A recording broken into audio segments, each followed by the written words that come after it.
Students, आज हम macroeconomics का नेक्स्ट टॉपिक स्टार्ट करेंगे, थ्योरीज ऑफ कंजम्पशन, जिसमें हम 4 थ्योरीज करेंगे।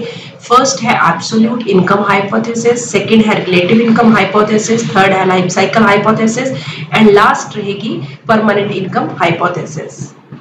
फर्स्ट थ्योरी आती है हमारे पास absolute income hypothesis. Absolute income hypothesis जो है जेएम केन्ज के द्वारा दिया गया था और केन्ज के अकॉर्डिंग एग्रीगेट कंजम्पशन जो है वो डिपेंड करती है करंट डिस्पोजेबल इनकम के ऊपर। शॉर्ट रन में जो कंजम्पशन फंक्शन होता है वो नॉन लीनियर होता है, मतलब एपीसी जो है वो ग्रेटर देन एमपीसी होता है, बट लॉन्ग रन में ये लीनियर होता है। लीनियर का मतलब एपीसी और एमपीसी जो है वो एक दूसरे के इक्वल होते हैं। लॉन्ग रन में एपीसी और एमपीसी दोनों ही कांस्टेंट होते हैं। इस थ्योरी को साइक्लिकल कंजम्पशन फंक्शन भी कहा जाता है। केन्ज ने कंजम्पशन फंक्शन को रिवर्सिबल बताया था और जो रिलेशनशिप होता है इनकम एंड कंजम्पशन का वो डिपेंड करता है साइकोलॉजिकल लॉ, और इस लॉ के 3 प्रोपोजिशंस है। फर्स्ट, जब इनकम इंक्रीज होती है तो कंजम्पशन भी इंक्रीज होती है but less than income. Second proposition है, जब इनकम इंक्रीज होती है तो सेविंग और कंजम्पशन दोनों ही इंक्रीज होते हैं। और थर्ड है, जब इनकम इंक्रीज होती है तो उसको डिवाइड कर दिया जाता है सेविंग एंड कंजम्पशन के बीच में इन द सेम प्रोपोर्शन। अब हम देखते हैं शॉर्ट रन और लॉन्ग रन में क्या डिफरेंस है। शॉर्ट रन में कंजम्पशन फंक्शन नॉन लीनियर होता है, मतलब एपीसी ग्रेटर देन एमपीसी, और शॉर्ट रन में नॉन प्रोपोर्शनल होता है consumption function. But long run में कंजम्पशन फंक्शन लीनियर होता है, प्रोपोर्शनल होता है, मतलब एपीसी जो है एमपीसी के इक्वल होता है। कंजम्पशन फंक्शन शॉर्ट रन में C is equal to A plus B Y, but long run में कंजम्पशन फंक्शन को कैसे एक्सप्रेस किया जाता है, C is equal to B Y. और शॉर्ट रन में जो स्केल ऑफ प्रोडक्शन है उसमें कोई चेंज नहीं होता है, बट लॉन्ग रन में there is a change in the scale of production. Second theory है रिलेटिव इनकम हाइपोथेसिस, जो कि 1949 में ड्यूजनबेरी के द्वारा दी गई थी। और ड्यूजनबेरी ने केन्ज के 2 फंडामेंटल एजम्पशन जो केन्ज के द्वारा दी गई थी उनको रिजेक्ट किया था। फर्स्ट फंडामेंटल एजम्पशन जो केन्ज ने दी थी, उन्होंने ये कहा था कि जो इंडिविजुअल बिहेवियर होता है वो इंडिपेंडेंट होता है, जबकि ड्यूजनबेरी में ने इसको रिजेक्ट करके ये कहा था कि इंडिविजुअल बिहेवियर इंडिपेंडेंट नहीं होता है बल्कि इंटरडिपेंडेंट होता है। दूसरी एजम्पशन केन्ज ने ये कहा था कि कंजम्पशन फंक्शन जो है, कंजम्पशन रिलेशन जो होते हैं रिवर्सिबल होते हैं। ड्यूजनबेरी ने इसको रिजेक्ट करके ये कहा था कि कंजम्पशन रिलेशन जो है इररिवर्सिबल होते हैं एंड नॉट रिवर्सिबल।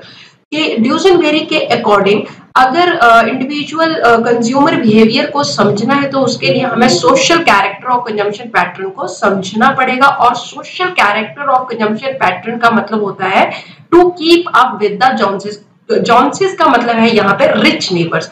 तो यहाँ पे social character of consumption pattern means the tendency in human beings not only to keep up with the Joneses but also to surpass the Joneses। मतलब rich neighbours के साथ सिर्फ चलना ही नहीं बल्कि उनसे आगे निकलना भी जो है सोशल कैरेक्टर का मतलब है। यहाँ पे कंजम्पशन पैटर्न जो है ड्यूजनबेरी के अकॉर्डिंग इंटरडिपेंडेंट होता है। इसका मतलब जो कंजम्पशन डिपेंड करती है वो दूसरे नेबर्स को देख के ही हम दूसरे नेबर्स को भी फॉलो करते हैं उसके ऊपर, मतलब नेबर्स की कंजम्पशन के ऊपर जो है हमारी जो कंजम्पशन होती है वो डिपेंड करती है।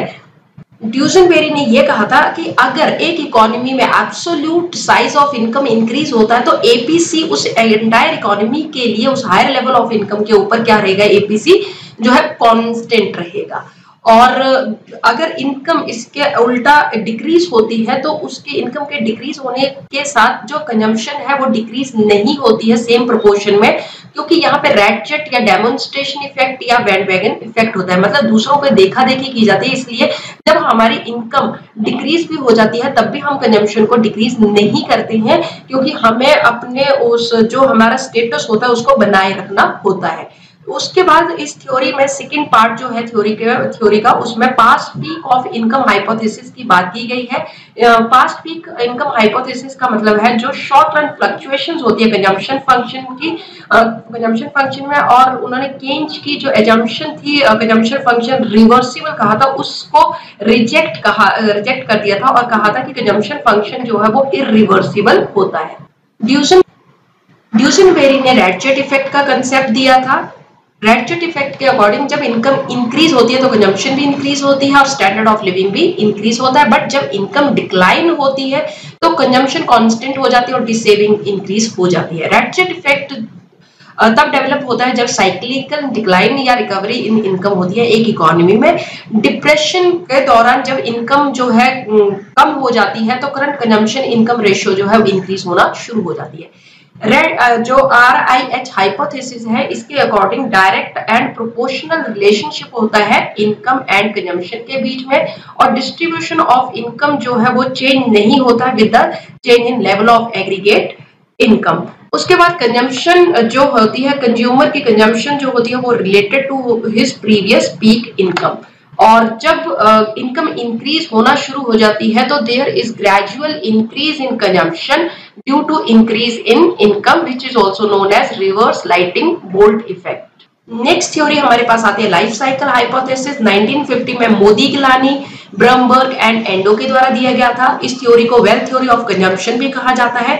इस थ्योरी के अकॉर्डिंग कंजम्पशन जो है डिपेंड करती है life time expected income, wealth and number of years until retirement. और इस थ्योरी के अकॉर्डिंग जो इंडिविजुअल होता है वो अपने कंजम्पशन एक्सपेंडिचर का पैटर्न तैयार करता है based on expected income in their entire life time.